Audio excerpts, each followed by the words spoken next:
Hello, আমি এখন আলোচনা করব লেখায় স্বতন্ত্রভাবে ট্রানজিশন প্রয়োগ করা। এটা হচ্ছে চ্যাপ্টার 5-এর লেকচার 3 এর পরবর্তী অংশ, দ্যাট মিন্স লেকচার 4। সো আগের লেকচারগুলো যদি দেখিয়ে থাকেও তাহলে মানে এই অংশটা খুব ক্লিয়ার হয়ে যাবে যে লেখায় স্বতন্ত্রভাবে ট্রানজিশন প্রয়োগ করা কিভাবে করতে হয়। একটি স্লাইডে একাধিক টেক্সট বক্স লেখা থাকতে পারে। একটু আগে আমি আমার স্লাইডে এই অংশটার কিভাবে মানে প্র্যাকটিক্যাল অ্যাপ্লিকেশন করতে হবে সেটা আমরা ঘুরে আসি, চলো দেন আমরা এটা নিয়ে আলোচনা করব।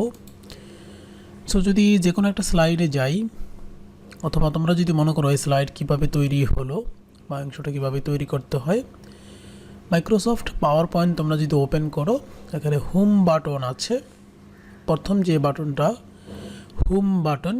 হোম বাটনে যদি ক্লিক করো, স্লাইড নিউ স্লাইড, সেখানে তোমরা ক্লিক করে নতুন স্লাইড ওপেন করতে পারো।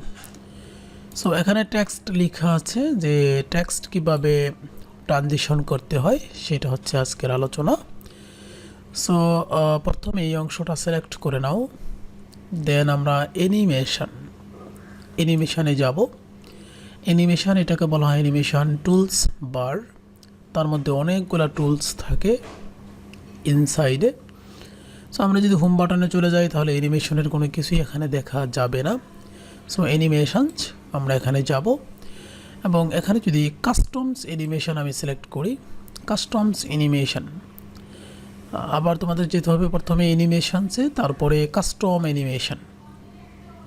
যখনই কাস্টম অ্যানিমেশনে আমি ক্লিক করব, custom animation, that means mouse বাটনে যদি ক্লিক করি তাহলে এখানে এই পাশে লেফট রাইট সাইডে দেখা যাবে অ্যাড ইফেক্ট। সো অ্যাড ইফেক্টে ড্রপ ডাউন বাটনে এই যেখানে যদি ক্লিক করি তাহলে ড্রপ ডাউন বাটন আছে। এখানে যদি আমি এন্ট্রান্সে যাই, এন্ট্রান্স মানে অ্যাড ইফেক্ট, দেন এন্ট্রান্সে যদি ধরার পর যদি এই পাশে মাউসটা এভাবে নিয়ে যাই তাহলে ব্লাইন্ড অপশন পাওয়া যায়। সো আমি যদি ব্লাইন্ড অপশনে ক্লিক করি তাহলে এটা এরকমভাবে রোটেট হবে। আমি যদি এখানে আবার যাই, এই অংশটা আবার সিলেক্ট করি অ্যাড ইফেক্টে যাব, এন্ট্রান্সে যাব, যদি ফ্লাই ইনে যাই তাহলে এরকম ফ্লাই করবে। আবার যদি টোটাল অংশটা সিলেক্ট করি একসহ, এখানে যদি অ্যাড ইফেক্টে যাই, এন্ট্রান্সে যাই, যদি আসি ডায়মন্ড, তাহলে সে এই ধরনের ইফেক্ট দেখাবে। সো এখন যদি আমি স্লাইড শো এই অংশটাতে অপশনটাতে ক্লিক করি, স্লাইড শো, তাহলে আমরা এখন যদি কিবোর্ড থেকে নেক্সট বাটনে ক্লিক করি তাহলে ICT ক্লাস 9 and 10 আসলো। এরপরে আবার ক্লিক করলে আমরা এখানে আলোচনা করব আসলো, এরপরে ক্লিক করলে একসাথে সবগুলো চলে আসবে। সো এই যে ধাপে ধাপে প্রক্রিয়াটা, এটাকেই বলা হয় যে টেক্সট ট্রানজিশন। সো এই যে টেক্সট ট্রানজিশনে আমরা গেলাম, এখানে যদি আমি অ্যাপ্লাই অল ক্লিক করি তাহলে সবগুলা বাটনই চলে আসবে।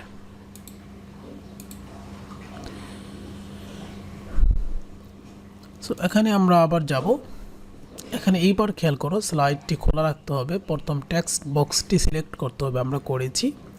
অ্যানিমেশন মেনুতে ক্লিক করে সক্রিয় করতে হবে, সেটাও করেছি। এরপরে কাস্টম অ্যানিমেশনে আমরা গিয়েছি, এই যে কাস্টম অ্যানিমেশন, প্লেটের অ্যাড ইফেক্ট, এটা আমরা আগেই দেখিয়েছি যে রাইট সাইডে ড্রপ ডাউন তালিকা থেকে এন্ট্রান্সে গিয়েছিলাম, সেখান থেকে ব্লাইন্ডে, ফ্লাই ইন, ডায়মন্ড, আমরা যে কোনো ইফেক্টে যেতে পারি, সেখানে অনেকগুলো ইফেক্ট আছে। আবার যদি আমি দেখাই যে এখানে অনেকগুলা ইফেক্ট আছে, চাইলে মোর ইফেক্টে আমরা যেতে পারি, লটস অফ ইফেক্ট আছে যেরকম। যদি মাউস বাটনটা আমরা মাঝখানে রোটেশন দেই, সো এখানে অনেকগুলা ইফেক্ট আছে। সো আমরা ইচ্ছা করলে এই ইফেক্টে যেতে পারি।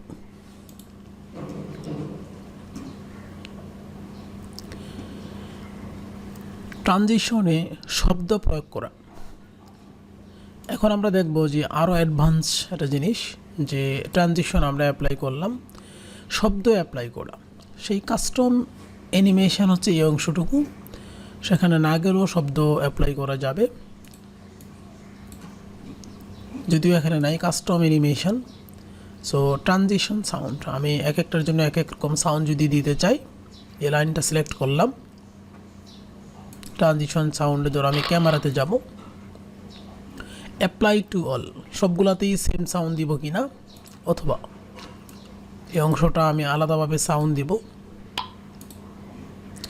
এই পুরো অংশটা যেহেতু এটা ছিল ডায়মন্ড, তোমরা মনে রেখেছি কিনা, সেটাকে আমি আলাদাভাবে সাউন্ড দিব। এখন আমি যাব,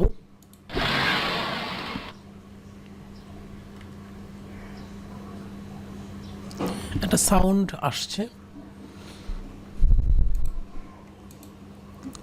অ্যাপ্লাই টু দিলে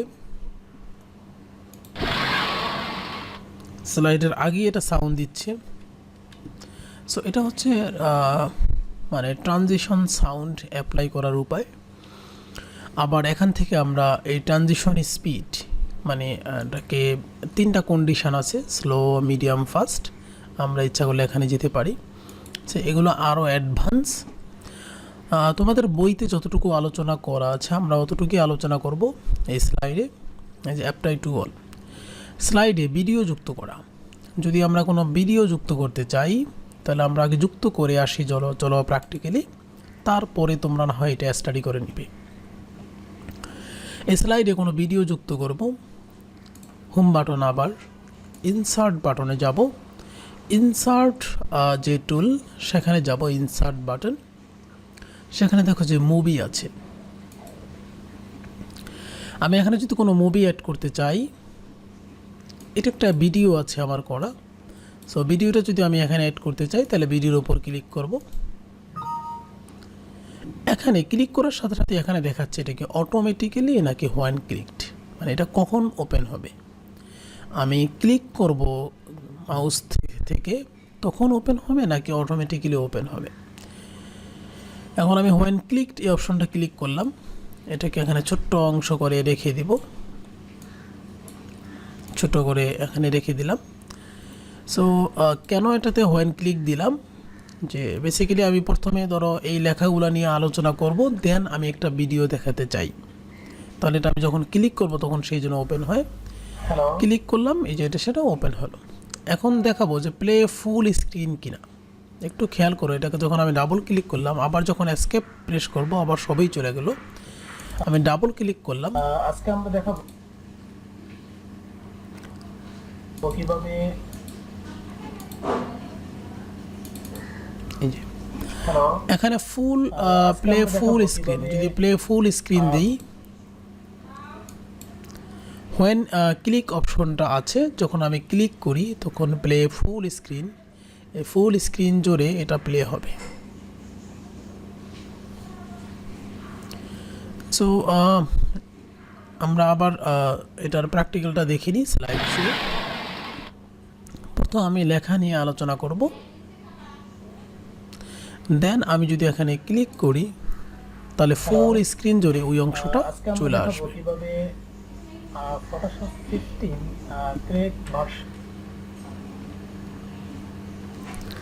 সো আবার যদি এখন ডিলিট প্রেস করি তাহলে এটা ডিলিট হয়ে যাবে। সো এখন আমরা দেখে নিব, মিলিয়ে নিব যে প্রথম স্লাইডটি খোলা রাখতে হবে। ইনসার্ট মেনুর ভিতরে ইনসার্টে আমরাও গিয়েছি, সেখানে মুভি ড্রপডাউনে ক্লিক করলে মুভি ফ্রম ফাইল কমান্ডে পাওয়া যাবে।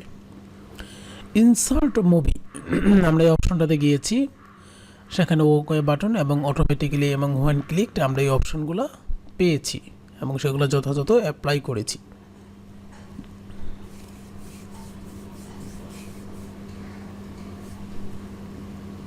এবং সেখানে অটোমেটিক্যালি আমরা এই অপশনটা দিইনি, আমরা হোয়েন ক্লিকড এই অপশনটা দিয়েছিলাম।